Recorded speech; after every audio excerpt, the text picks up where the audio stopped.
Hello my beautiful people and welcome back to another YouTube video. I'm so glad I have you here on my channel. If you don't know me, I'm Kelly. I'm a weight loss coach. You probably see me on TikTok if you're here, and I'm so glad you are. Starting this week's video, I want to make this kind of like a big Q&A where I answer all of your questions. I got a lot of questions over when I posted on my Instagram story about things that y'all needed help with and wanted to know. And I thought that we would also eat lunch whenever we do it because I'm starving, and I made an amazing lunch. Look how good this looks. It's like chicken, cottage cheese, green beans, bell peppers, high protein, high volume. Y'all know the drill at this point if you watch me. Don't mind me if I stay chomping on this in between some coaching calls that I have so I can make sure I get a good lunch in. But let's kick it off. I might add in some more vlog footage from this weekend onto this video. We'll see how long it is once I end the Q&A.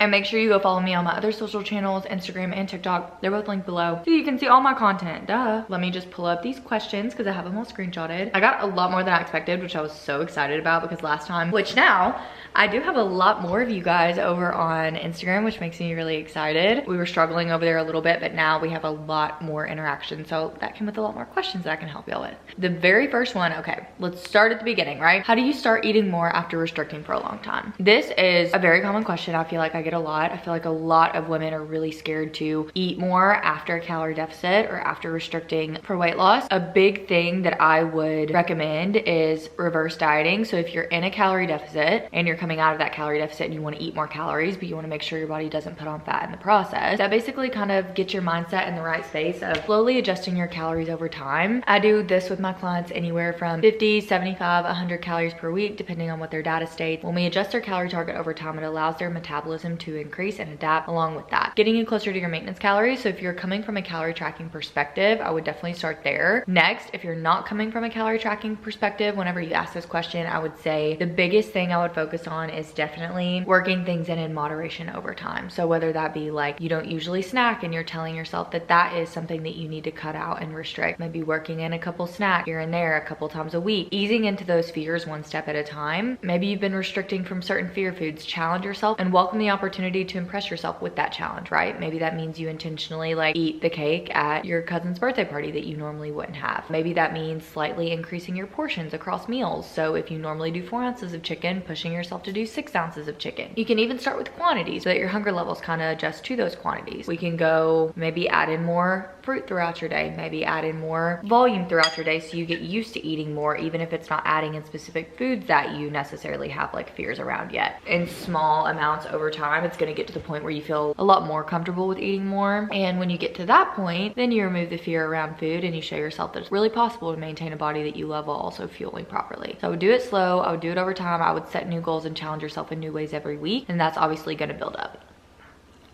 Okay, into our next question. Number 2, what if I'm not hungry at the end of the day, but way below even my deficit calories? This can be one of two things. So if you're coming from a weight loss perspective and you're trying to lose weight, if you're not hungry and not utilizing all of your calories, that's not really a big deal. What that means is you're going to get to your weight loss goal faster. There are circumstances where I wouldn't recommend this. So from this perspective, this person is obviously staying really full, right? They're full and satisfied at the end of the day. They're not intentionally restricting calories, but it's just ending up happening that way. And a lot of times people get to this point. A lot of my clients do this whenever they are eating really high protein, high volume, and that kind of comes with the territory. It's like you're not used to eating that much. And so when you're staying fuller for longer, it's harder to eat up into your calorie count. As long as you're getting enough protein, this isn't really an issue. It's okay to eat lower calorie if one, mentally, you're not restricting on purpose as far as like holding yourself back from eating all of those calories because you're scared you're gonna gain weight. If it's mentally healthy for you, then it's fine. You're honestly kind of hitting a win-win because it's like, okay, you're gonna get to your weight loss goal faster because you're gonna be losing at a faster rate while staying full and satisfied and while not feeling hungry. So those are wins. The biggest thing that I would watch out for is if you are like, say you only got 50 grams of protein in that day because you weren't eating all of your calories, that's where you could run into an issue. I would definitely recommend getting higher protein in breakfast breakfast and making sure you're prioritizing your meals at the beginning of the day. A lot of times I see this happen with my clients where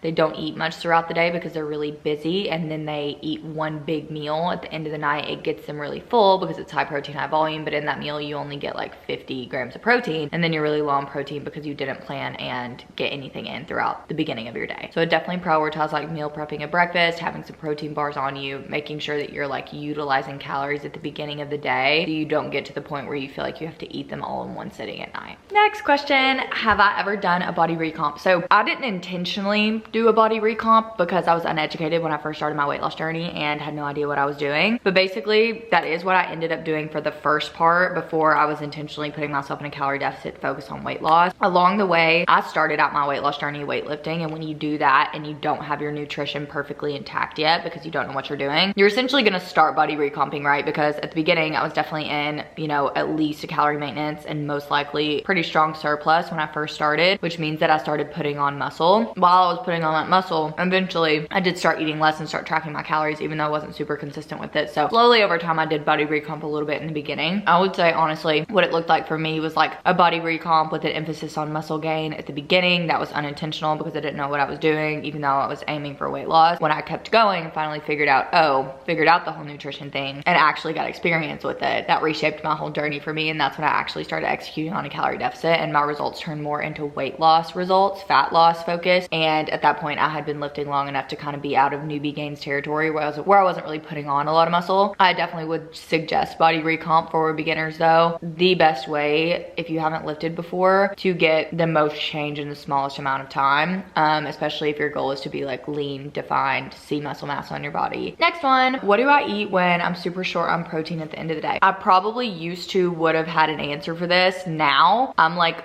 never short on protein at the end of the day because my breakfast is like minimum 30 grams. All my meals, usually like this meal right now, this is like almost 50 grams of protein. So when I'm eating 2 meals at the beginning of the day that are super high protein, I really just don't have an issue with having to like get my protein goal in at the end of the night, which I would suggest going that route instead, because it's a lot easier to kind of worry about things, check off your boxes at the beginning of the day and not have to worry about it later, and making it easy on yourself. That's really how you set yourself up for success. But if I had to make suggestions, a Ninja Creamy would be such a good investment. My Ninja Creamy go-to base is like 43 grams of protein, I think. And so that's obviously eating a pint of ice cream, like getting 43 grams of protein in is insane. Or I have a milkshake recipe that you can make with a NutriBullet up on my TikTok, and I get like a protein shake in that way, but it's a lot creamier and it tastes a lot better than just like a random protein shake in a shaker cup, which are disgusting. Another awesome one obviously is Greek yogurt with protein powder in it. You can make small versions of this and kind of top it with some maybe zero sugar chocolate chips or something like that. If you want more of a sweet treat dessert oriented yogurt bowl at night, I think that's a great option. Anything with protein powder, that would be my biggest suggestion. I'm not a big like protein bar girl normally. You could go that route. I don't think it's the best use of your calories, but yeah, one of those suggestions would be like my top tip for sure.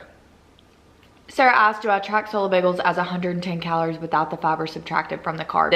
I just made a video about this on my TikTok. Creators are making videos online telling you that nutrition labels are inaccurate because they're a lot higher carbs, which makes the calories a lot higher than they're actually listed. That's not true. Fiber in the bagels that is insoluble, your body can't digest, therefore it can't utilize calories from, which means that the nutrition label is just referencing the calories that your body is actually going to utilize from the food, which is what counts toward the calorie intake anyways. In that scenario, when I track solo bagels, I weigh them out. Usually solo bagels are around 100 grams, even though serving size is 85 grams. That makes each bagel normally closer to 130 calories and 110. So that's how I weigh them and track them accurately in MyFitnessPal. Okay, that's about all I have time for right now. So I will be back to finish off this Q&A in probably a day or so that I can get all of the questions answered. This was a great start, so I will see you soon. I'm gonna grub, do some work, and I will be back. Hi everybody. Okay, we have a quick intermission into the Q&A because we went grocery shopping for a restock, and I like giving y'all a little haul so y'all can see everything that I got this week because it changes week to week whenever I, you know, kind of get spicy and feel like I want to try something new. So here's everything we bought at Walmart today. It's Sunday. We do our grocery restock on Sunday. We spent about $185 today, I think, but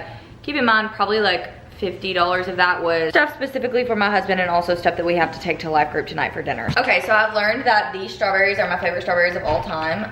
They are called Gym Pack. I don't know if y'all have these, but they're so good and they're way better than any other strawberries. So you need to buy these. I bought 2. My mom got me on this True Fruit. I've never been a huge fan just because it's not like the lowest, most calorie friendly. However, today, I tried it yesterday and I was like, oh my gosh, I have to pick some of this up. It's such a good little snack just to kind of throw at the end of the night. We also picked up some mangoes. We don't do mangoes very often, but we were like, okay, let's switch up some fruits that we've been eating. Got 2 mangoes. Another thing that I had to get was some Kraft 2% singles. I use these in like all my sandwiches and wraps.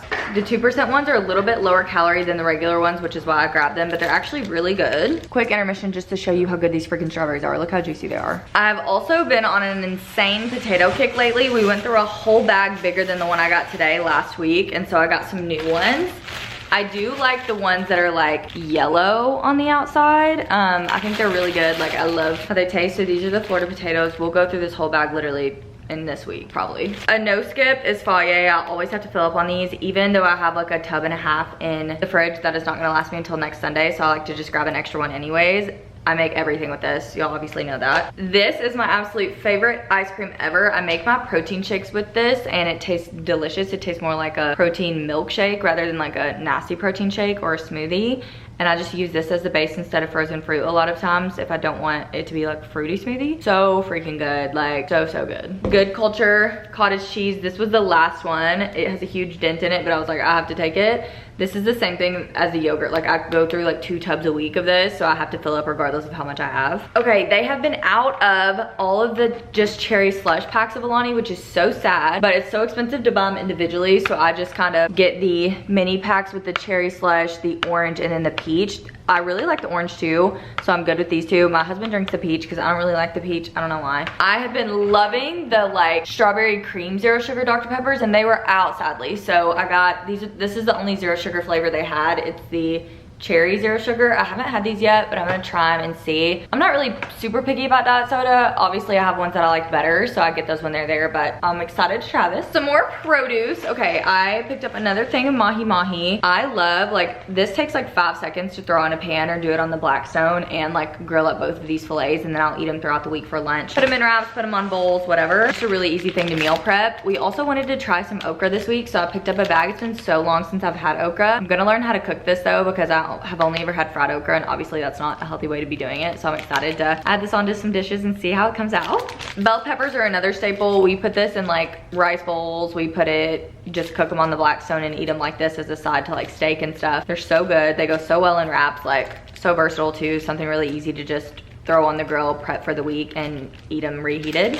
These are my favorite low carb tortillas. These are the 100-calorie ones. They also have the 60-calorie ones, but these ones are so much bigger, like way bigger than my head. And so instead of having to use 2 of the 60-calorie ones, I can get away with one of these and cutting it in half, and that's 100 calories. Really good, great source of like hidden protein. And then another zero sugar drink we never go without is our Milo sweet tea. This one is freaking delicious. If you haven't had this, you need to go try and find it. Even if you haven't really been a sweet tea girl, this is something that will literally, like, it's not carbonated, so it's a better option to kind of not drink water, but also not drink diet soda. We got 2 of these and we always fill up. That's pretty much it. That's the total grocery haul. Like I said, our total came out to $185. I would say I normally spend about, like, on average, probably $150, $180 a week on groceries, and that's usually with a Sunday restock and then some extra things that I have to pick up like during the week if I run out of anything. That's our full grocery haul. Now I'm gonna go make me a freaking yogurt bowl and eat some lunch. And I'll see you back for the Q&A later. Hello, my gorgeous, beautiful best friends. We are back. I wanted to finish up this Q&A for this YouTube video because we have so many questions left to go over. I didn't even scratch the surface, and there's a lot. So finally I have time on my weekend on this beautiful Sunday to sit down and chill and talk to you and chat about all the things y'all want to know. Is one question I got that says, does your husband count his macros? How do you navigate eating differently than him? Something my clients come to me with all the time when they're first signing on to my program is questions about how do I eat differently than my family and my husband eats. And in reality, one thing I'm gonna say is it's really easy to kind of just like grocery shop differently. So like, for example, there's basically low calorie like alternatives to anything that you buy. So when me and my husband make salmon poke bowls, right? If we do that beforehand, it really is just all about planning and preparation. So, and we know we're going to Walmart, we know, okay, we need to get stuff for salmon poke bowls. I buy me a fillet of the wild caught lower calorie salmon, and he gets the Alaskan sockeye salmon that's like double the calories. So meats like that, we always kind of go back and forth, and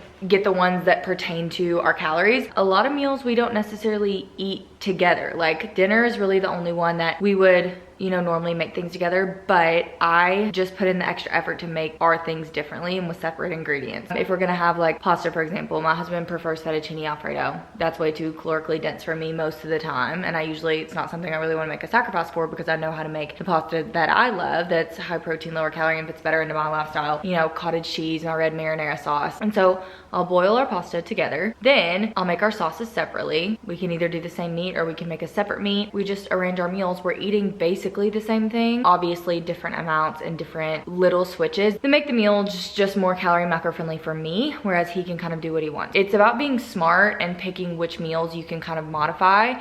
Obviously, you're not gonna be able to make hamburger helper, right, for everybody, or make a huge pot of spaghetti with like super high calorie ingredients. You can do that and you can portion control, but if you're someone who wants to eat a high protein, high volume diet that fits into your life and keeps you full and satisfied within a calorie deficit or whatever your goals look like, there are gonna be some modifications and some extra effort that you have to put into it, right? But it doesn't mean that you have to be fully separated from what your family's doing. A lot of the things that I do, when you learn how to make stuff taste good, your husband isn't gonna be like, oh my God, I don't wanna eat that, that's disgusting. Especially if he doesn't know any better and you don't tell him. It really does take effort and time, and the more effort and time you put into it, the easier it gets, the faster that you're able to adapt, and the easier you know, like, okay, how can I modify this meal to make it fit for me so I can still experience it with my family? It really just takes practice. So okay, next thing, did you ever have cheat meals on your weight loss journey? 100%, but the difference is I don't consider meals off plan cheat meals, because I've created such a sustainable lifestyle for myself that is based on habit. Like last night, for example, I went out to dinner. I was in a calorie surplus. I had 2 cocktails at dinner with my mom and my cousin. We got bread as an appetizer. We got cheese dip as an appetizer. Do my habits now look more sustainable because I'm really smart about my portions? I eat until I'm satisfied. I don't completely overindulge 24/7 yet. But along the way, the reason I was so unsuccessful at the beginning of my weight loss journey is because what I would do is restrict myself so hard from doing those sorts of things for, you know, maybe I would last 7 days being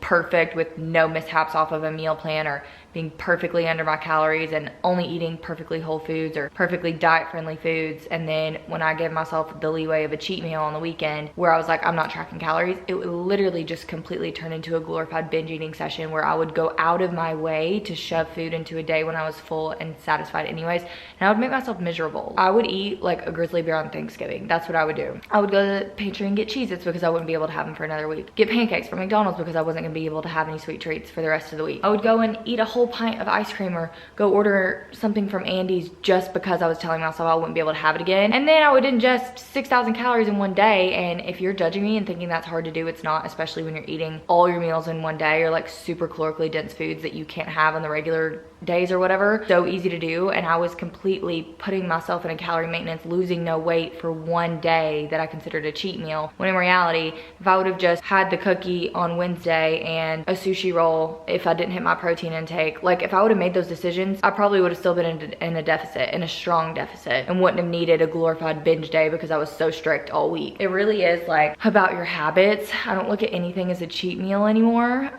because I have my routine and I love it. Sometimes I'm out of my routine. When you travel and you're off of work, you don't call it a cheat trip. It's just, you're traveling. Woohoo, fun. It's a vacation, right? It's something that should be a positive. And like, you don't use a week off of work as an excuse to trash your whole job and be the worst coworker ever and delete all of your emails and throw away all the work that you've done, you know, whatever projects you've done, press delete on Google Drive. Like, you don't go and sabotage yourself just because you have a week off. Why would you do that in your diet? Thoughts on animal-based diet? No, I would never do this. I think that it has a good premise as far as whole foods based, focuses on high protein, has healthy fats, but why in the world, like an animal-based diet, most of the time, I know carnivore completely pretty much cuts out carbs. Animal-based cuts out most carbs and fiber. I don't really get the point of why would you not want to have a good amount of fruits? Why would you not want to have a good amount of vegetables in your diet? It doesn't really make sense to me because those are really, really good tools to staying full and satisfied. And I think another thing that people expect from the animal-based diet is that it's immediately going to help you just drastically lose all this weight, and that's not true. A lot of the things that people eat frequently in the animal-based diet, like honey and dates and grass-fed butter butter and raw milk and stuff like that, those are all like really calorically dense foods. So if you're expecting to lose weight when you shift to a diet like that, it's not always gonna work that way. And that's because you can still be in a calorie maintenance or even a calorie surplus when you're eating those quote unquote healthy foods, or if you're on a diet that is supposed to have positive benefits for like your body or weight loss. It doesn't necessarily mean it's gonna happen. And any diet like that to me that has like super restrictive metrics or super restrictive requirements of what you can and can't eat is a fad diet. Like, it's just not sustainable. I think being on the animal-based diet, like, and having a lot of those aspects of the animal-based diet can be super healthy and super fulfilling. It can be really good for your hair, your skin, your digestive system, your immune system. Like, I'm not invalidating all of those positives that could happen from it, right? So if there are different reasons that you're doing the animal-based diet, like I know a lot of people start animal-based or carnivore to kind of weed out insensitivities or like food intolerances that they have, to kind of figure out where maybe they're bloating or indigestion or acne or any symptoms that they have that are being caused by their diet. They kind of use the animal-based diet as a tool to figure out what those things are. I think that's really smart. I would never do it. I would never do a diet that gives me strict requirements on what I can and can't eat. Like,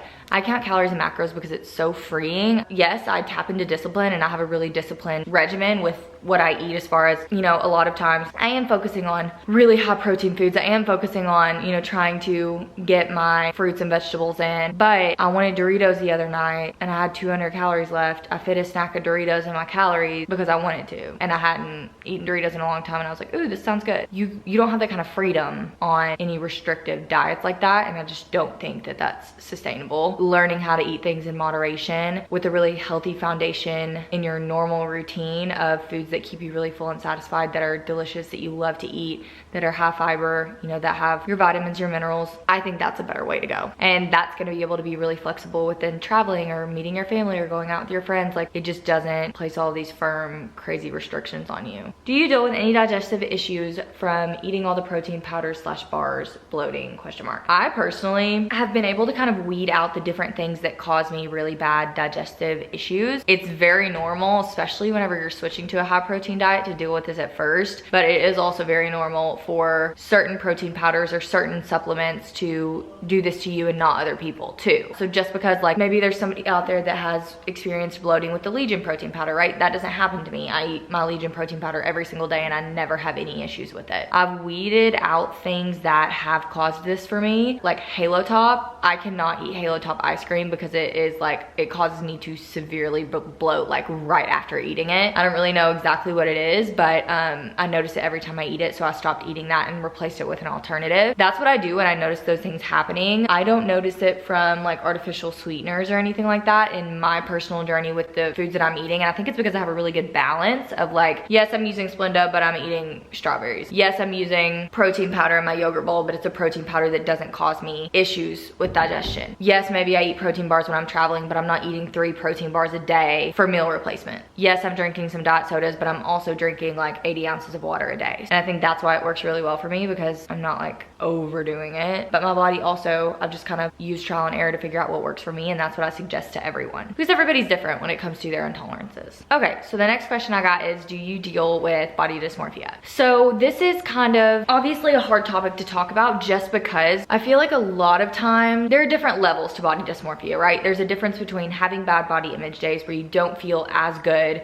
in your body compared to being completely mentally overconsumed by the way your body looks 24/7 every single day. I don't deal with that. I used to be more severe on that gauge between the two, right? Now in my journey, I definitely deal with days where I'm not as confident. I definitely deal with looking in the mirror sometimes and being like, oh my gosh, I feel puffy today. I'm carrying more water. I don't feel as comfortable in a sports bra at the gym today. Like, I'm gonna wear a big oversized t-shirt. I'm not feeling as lean. Like, sometimes wishing like, oh my gosh, like I need to lose some more fat. That's so normal as women, especially. Like, we are placed under such strict demanding societal standards from the moment we turn literally probably 7. Like, I remember the very first time I ever thought about losing weight, I was like 7 or 8, and that's because I was in a tankini at the pool with my friends and all of them were in a bikini, and I was wondering like, why am I feeling like I need to cover up my stomach when all of my friends don't? That is when it started for me, and a payoff obviously of how our society operates, and not even just sexualizes women, but really places value on us based on our outward appearance, especially what our body looks like. And that can be insanely hard to navigate mentally, especially as a young woman. And I think that's something that helped me grow, you know, from this side of the spectrum to this side, where maybe it's something I deal with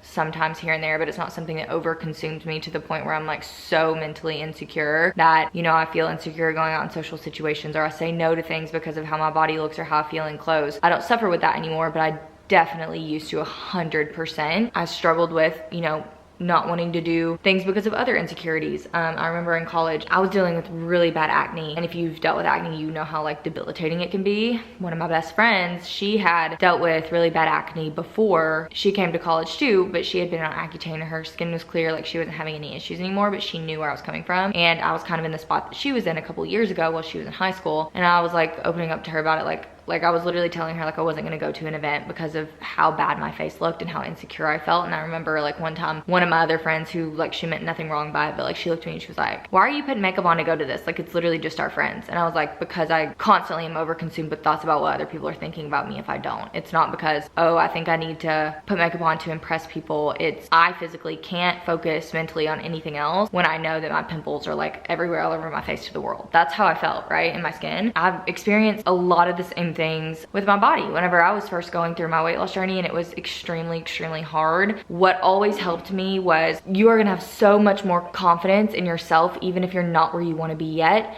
when you know you're on the path to get there. If you're staying stuck, if you're staying stagnant, you're not taking action to change the things that you feel really uncomfortable about, feeding yourself better, weight loss if you need to. Whenever I started walking, whenever I started going to the gym, whenever I started like following a progressive overload program, whenever I started like figuring out what breakfasts I could eat in my dining hall that would be healthier for me, when I started making those switches and putting effort into it, I felt so much better because I knew that it was temporary for me instead of feeling like that it was a permanent condition that I was stuck in. And taking action for yourself is always going to increase your self-image and your self-confidence, even if the physical isn't changing yet, right? You're proving to yourself that you are capable and that you're going to act on the things that you know you can do something about, and that's so empowering. Replicating that and doing that over and over again eventually got me to the point where I'm excited to go out. I'm excited to go to the, you know, boat trips and throw on a new bikini. I'm excited to go shop for clothes. I like taking mirror pictures. I love when my husband, you know, tells me to stand in the road so he can take a picture of me and post it. Getting to show the confidence that I've built, and it takes a while and it takes repetition and it takes intentional action to adapt your thought processes and changing the way that you talk to yourself about yourself, but it is so worth it. So just know that I wouldn't say at this point I deal with body dysmorphia to the like extreme effect as far as like thinking I look differently than I do, but I was not always here. So just know that if anything, let me be a reflection to you that it's possible. You can get there. It's gonna take mental growth, it's gonna take physical growth, but as long as you don't give up, it will continually improve. Okay, next, I really like your recipes. Personally, I would like if you included the calories in them too.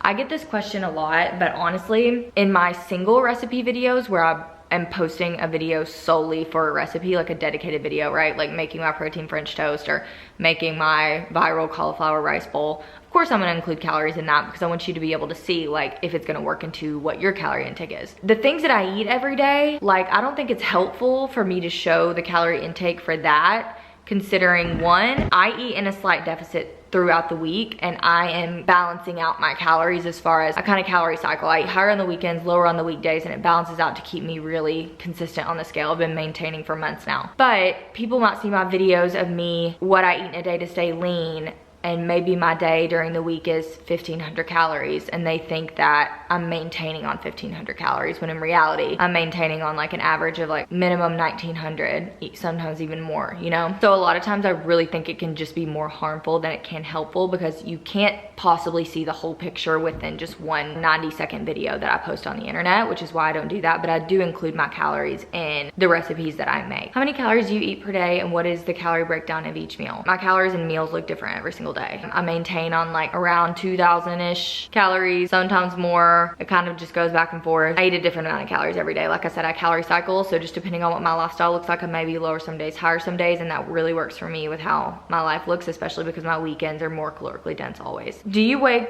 cooked or raw protein help? I weigh everything how it comes to me. So if I buy meat raw, I weigh it raw. If I buy meat frozen, I weigh it frozen. If I buy fruit frozen, I weigh it frozen. However you receive the product is the best way to weigh it. Like for example, if you get bread and you're weighing out bread, you're not gonna weigh it frozen because you got it fresh, right? That's the most accurate way to do it when you're referring to like counting calories. How to handle cravings and negative self-body image. The biggest tip I have for handling cravings is 100% emphasizing high protein and high volume as much as you possibly can. And this doesn't have to be boring. Cravings 100% will lessen when you have higher volume meals and when your meals are higher protein. When you're full and satisfied, your cravings aren't gonna be spiraling in your head. I mean, like, think about it. If you eat a full high protein, high volume meal to the point where you're like, I don't need to eat for another 5 hours, you're not gonna be thinking about food for 5 hours because you're full. You're not gonna wanna be like, yeah, I need to feel like I need to go eat a sleeve of Oreos. It just really, really helps, and it completely changes your mindset. That's why I really don't even snack. Like, if you watch my videos, you'll see like my normal routine throughout the week. I rarely snack much. Most of the time I'm eating 3 solid meals, maybe a pre-workout snack, and that's about it. The reasoning behind that is because my meals are so high volume and high protein that they keep me so satisfied. I don't even really think about snacks in between my meals. And then when I'm hungry 5 hours later, I eat again, and that just happens to be mealtime. Does diet soda affect weight gain / do you drink it? I drink diet soda all the time. If you see any of my what I eat in a day videos, I drink Fresca, I drink Diet Coke. Now, don't drink a whole sleeve of diet sodas in one day, obviously. It's like everything in moderation, right? Have a couple diet sodas a day if it especially helps curb your cravings. A lot of times I choose diet soda whenever I'm eating out because it helps you get fuller faster than if you're just drinking water. Tips on staying consistent. I'm consistent 1 or 2 days, then overeat and the cycle goes on. Consistency comes when you don't hate your routine and when you're staying full and satisfied with your diet. All this comes back to high volume, high protein. I swear I will never say anything differently than the fact that your consistency is gonna come when you start eating things that, one, taste good, which is why don't freak yourself out if you want a diet soda. Don't freak yourself out if you want to have the birthday cake protein bar or a yogurt bowl with Oreos on it instead of strawberries. God forbid you have a fun little topping. If those things are going to keep you more consistent, like, yes, arguably, okay, having strawberries on top of your protein bowl, it's going to be better than Oreos. Yeah. However, if having an Oreo or sprinkling some chocolate chips on top or adding things in that you love that aren't necessarily perfectly healthy, like maybe you put a few Doritos on your high protein, high volume sandwich you're making, if things like that keep you consistent and don't shove you into a pattern of where you have an insane, crazy binge day where you're shoving your face full of like cupcakes and eating until you're sick and eating super high processed foods or going out and, you know, having a huge Taco Bell mukbang, that is way worse than having 2 Oreos. If it's something that keeps you consistent, then I would argue it's a lot more important of a tool to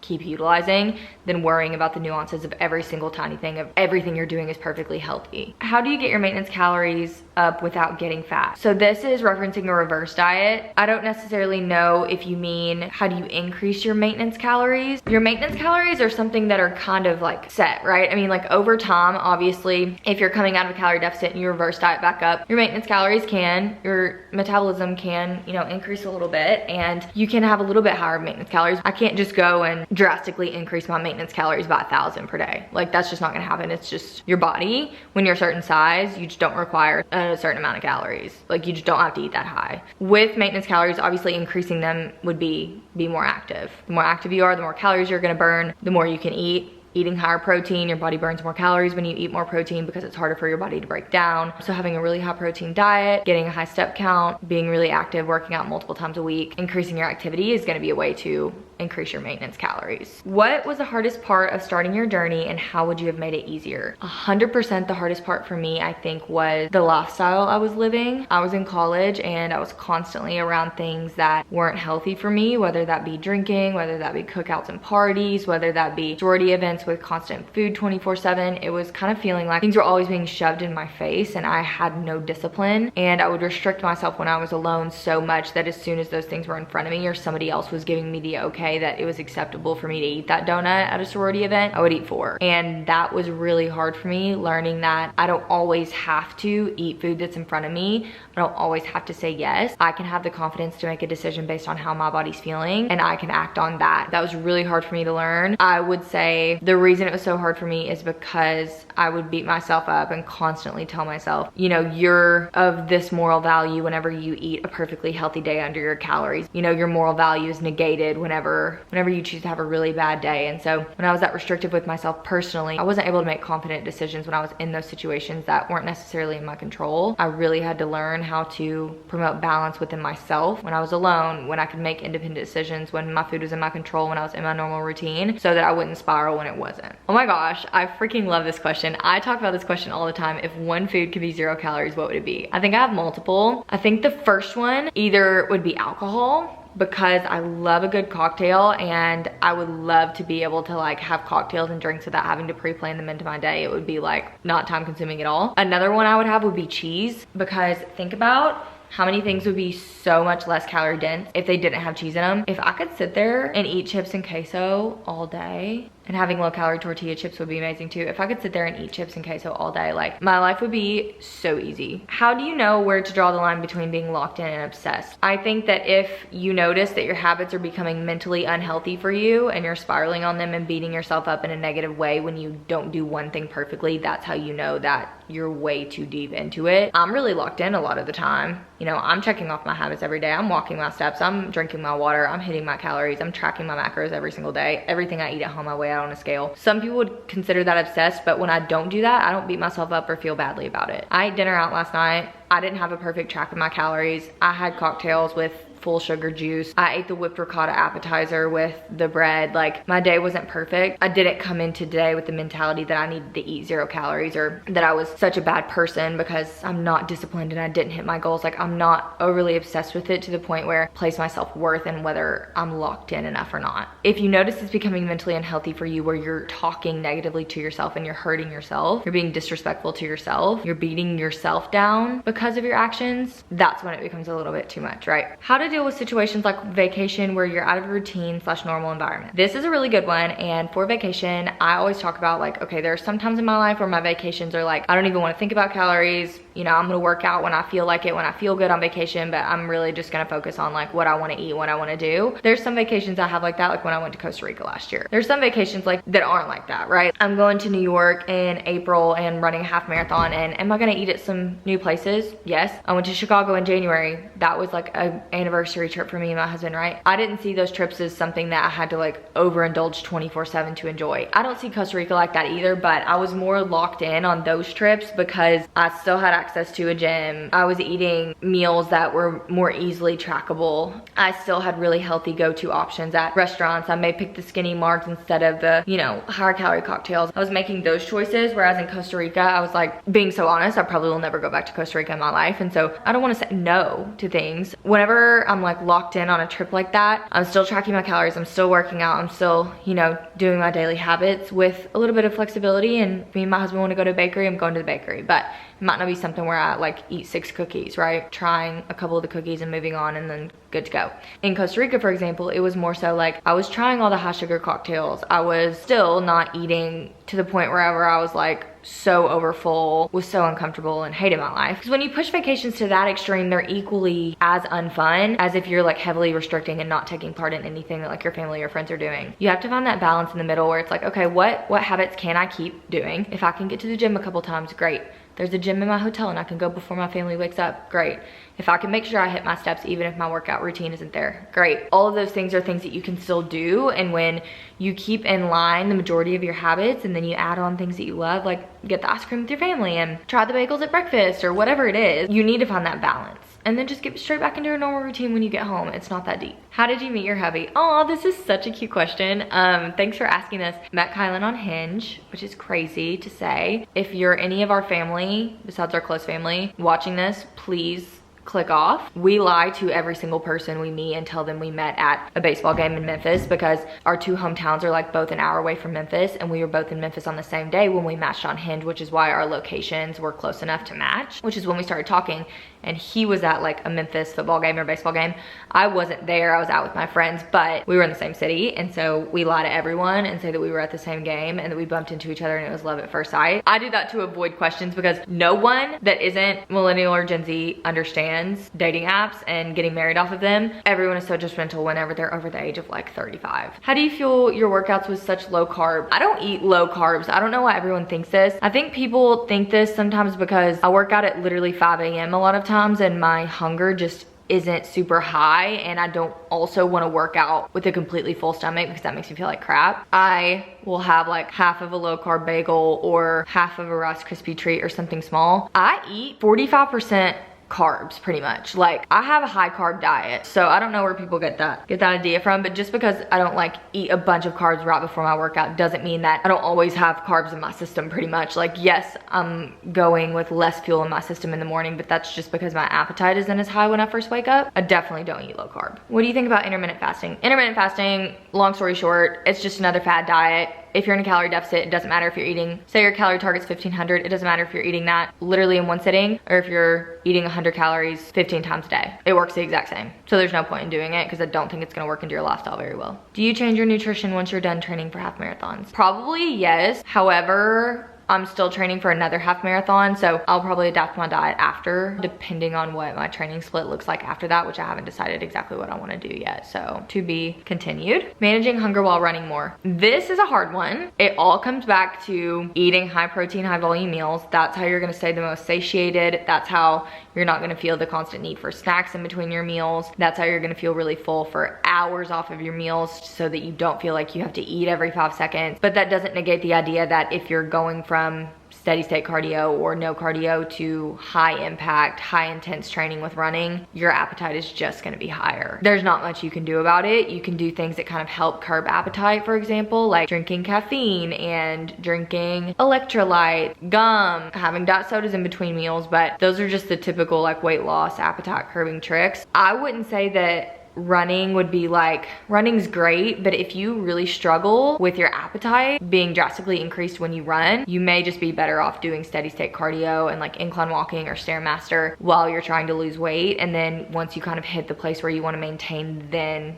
going into running or training for running when you can eat higher calorie, you know, because you'll be at your maintenance calories. Sometimes it's just putting a block in the road and causing you to need a lot more willpower than you would if you weren't spiking your appetite that high. Do you have to track calories to get the same results? Here's the thing, tracking calories is the way to know exactly what predictable results you're gonna get. You know, if you're putting your body in a 500 calorie deficit every single day, you're gonna lose around a pound per week or a little bit less, but basically it's science, right? There are some nuances where things like that will change. Maybe, you know, you have to be in a 600 calorie deficit to lose a pound per week. There are little small details to that, but basically it's like the only solid way to know how to make changes to move in the right direction to keep putting your body in a calorie deficit is by tracking calories and knowing how many calories you're consuming, point blank period. It's possible to get the same results, right? If you're eating in a 500 calorie deficit without tracking calories and it just happens to work out that way, 100%, your body's gonna adapt the same way. You're not in a calorie deficit because you're putting it into an app. You're in a calorie deficit because you're eating foods that are putting you in a deficit. Obviously, it's really hard to know if you're in a deficit if you're not tracking it. And I would say almost impossible. I would say 90% of people aren't gonna be able to put their body in a calorie deficit without tracking their calories intentionally. And that's just how it works, especially with the food culture we live in. How do you not throw yourself off during sick days when it's too painful to eat your meal plan? When I'm sick, I just focus on recovery. I focus on sleep, I focus on hydration. I don't worry about hitting a protein goal or hitting a calorie goal. I'll still eat as many healthy foods as possible, but most of the time when I'm sick, I'm eating like soup, I'm drinking a lot of liquids. You know, I'm eating maybe like some of my low calorie ice cream to like help my throat or whatever. So when you focus on recovery, hydration, sleep, and you recover faster, that obviously puts you to where you can get into your normal routine faster, which is ultimately always gonna be where you're more successful when you're in your routine the majority of the time. How do I stop my addiction to food? I've lost the weight, but now I can't stop eating too much. This one's hard. It takes practice. I think that you really have to find alternatives. You have to put in the effort to make meals and try new things, make new recipes, look up TikTok recipes, like find healthy ways to eat the foods that maybe you do feel addicted to. If that's pizza for you, look up a high protein, low calorie pizza recipe that you can make at home. Yeah, it's annoying. Yeah, it takes work and effort. Yeah, it takes time to switch up your routine and put an effort to building a new routine, but it's always gonna be worth it when you find your solution. So a lot of times the answer is like switching things up. And then when you do that, ultimately it's gonna be way easier to turn to those things than it will be the things that maybe you feel like you have no control around. I used to really deal with binge eating. I've talked about this a lot, but one of the things that I felt like constantly addicted to that I had no control around was Cheez-Its. I would have like 6 boxes in my pantry of $1 million different flavors and I would finish a whole box in one sitting, like no issue. I kind of had to be like, okay, non-negotiable, I'm not having Cheez-Its, I'm not eating Cheez-Its. And then over time, when I stopped having those in my life and I developed really healthy, confident routines and habits where I was eating super full and satiating meals, super nutrient dense meals, I had a really good like 80-20 lifestyle. That's when it was easy for me to like look at the Cheez-Its and incorporate them a little bit because I was so satisfied off my normal routine. I didn't feel the need, or I didn't feel like it was necessary to indulge in them like a trigger. And so weeding them out for me, I mean, like, this isn't gonna be the answer for everybody as far as just like cutting things out of your life, but there were certain things that in the beginning, to get real results, I had to just non-negotiable for myself, cut them out, say no to them, and then slowly work them back in after I became more successful with my diet. But yeah, guys, that is the end of the Q&A. Thank you so much for submitting so many questions. I really hope y'all like this style of video. I would love to do it again. Just remember that if you're a woman who needs to lose weight, to feel confident in your body, to see the scale drop, break out of an unhealthy relationship with food, learn to fuel your body for weight loss, I have my permanent weight loss coaching program application down below. You can go apply in the description. And of course, my other socials are linked there too. Please, please, please like and subscribe. I would love to have you. I love growing my YouTube channel over here, and it means the most to me that you made it through this video. Have the best week, and I'll see you next Monday. Bye.